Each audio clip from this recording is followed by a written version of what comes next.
माणूस जो आहे ना, हा आपल्या हक्काविषयी अत्यंत जागरूक आहे. म्हणजे अन्यायाविरुद्ध लढणारा, कारण माणसाला जी बुद्धी आणि सगळं जे दिलेलं आहे परमेश्वराने, जे काय इतर प्राण्यांपेक्षा वेगळं आहे, त्याच्यामुळे तो सातत्याने लढणाराच आहे अन्यायाविरुद्ध. फक्त सर्कमस्टन्सेस असे तयार होतात की कुठेतरी त्याचा अर्थार्जन ते पहिला प्रायोरिटी येते, कुठेतरी त्याचं शिक्षण ही दुसरी प्रायोरिटी येते, कुठेतरी आजूबाजूचं सराउंडिंग ही तिसरी प्रायोरिटी येते, की चौथी येते प्रशासन. प्रशासनाबरोबर लढतानाची माहिती, त्याचं कायद्याचं ज्ञान किंवा काय आमचे अधिकार आहेत ह्याची माहिती नसल्यामुळे माणूस नाईलाजाने कुठेतरी अन्यायाविरुद्ध लढायला मागे असलेला आपल्याला बघायला मिळतो. नमस्कार, माझं नाव मिलिंद वामन खानोलकर. माझा जन्म वसईत झाला. माझ्या आयुष्यात जे माझ्यावर संस्कार झाले ते माझ्या आईचे आणि वडिलांचे. कारण आई स्वातंत्र्य सैनिक असल्यामुळे तिच्याकडून जे मला काही संस्कार मिळाले त्यातून मी घडत गेलो. गेले 20-22 वर्ष, 24 वर्ष जवळजवळ या सार्वजनिक क्षेत्रामध्ये मी काम करत आहे. मी सोशलिस्ट विचारसरणीतनं आलेलो आहे. आमची फॅमिली लोकशाही, समाजवाद आणि धर्मनिरपेक्षता या बेसिक कॉन्सेप्टवर काम करणारा माझं कुटुंब आणि मी आहे. मी वसईकर अभियान ही संघटना मी 7 वर्षापूर्वी स्थापन केली. सामान्य माणसाला न्याय देण्यासाठी काहीतरी आपण केलं पाहिजे ही एक संकल्पना डोक्यात होती.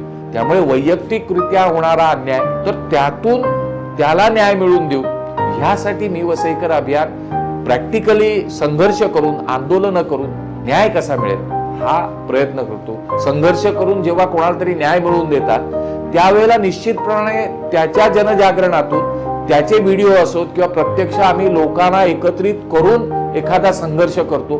त्यातून नवीन कार्यकर्ते आणि नवीन लोक किंवा ज्याच्यावर अन्याय होतो त्याला त्याच्या अधिकाराची जाणीव करून दिल्यानंतर आणि त्याला संघटनेबरोबर घेतल्यानंतर तो इतरांवर होणारा अन्याय जो असतो ना तो दूर करण्यासाठी लढायला तयार होतो. आज आमच्या संघटनेकडे कमीत कमी 2000 सदस्य आहेत आणि हजारो कुटुंब, म्हणजे आम्ही कुटुंब अशी जोडलेली आहे. संघटना आहे ना काही गोष्टी डोळ्यासमोर ठेवून काम करत आहे. त्यामुळे निसर्ग टिकला पाहिजे.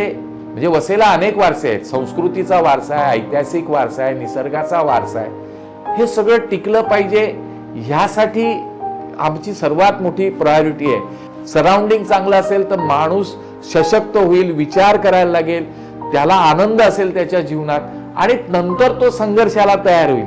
आणि निसर्ग झाल्यानंतर माणसाला जगण्यासाठी काय अडचणी आहेत, मग ते भारतीय संविधानाने जे अधिकार दिलेले आहेत ते अधिकार नाही कुठेतरी नाकारले जातात. त्याला त्याच्यामध्ये नॉलेज देऊन, त्याला प्रशिक्षित करून त्याला लढायला त्या व्यवस्थेविरुद्ध, प्रशासनाविरुद्ध, सरकारविरुद्ध ही संघटना प्रयत्न करते. तुम्ही जर सोशली इन्व्हॉल्व असलात तर अनेक लोकांबरोबर तुम्ही सोशलमध्ये ते सुद्धा तुम्हाला हेल्प करायला असतात एकमेकाला, जे आज कमी होत चाललेले आहे. म्हणून अवेअरनेस असणं आणि संघर्षात असणं.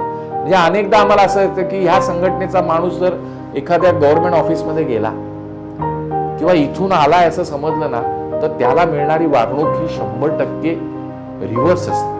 आणि म्हणून लोक जर जोडली, लोकांनी जर संघटन केलं तर त्याचा फायदा सर्वात जास्त संघटनेला नसतो तर त्या लोकांनाच आहे.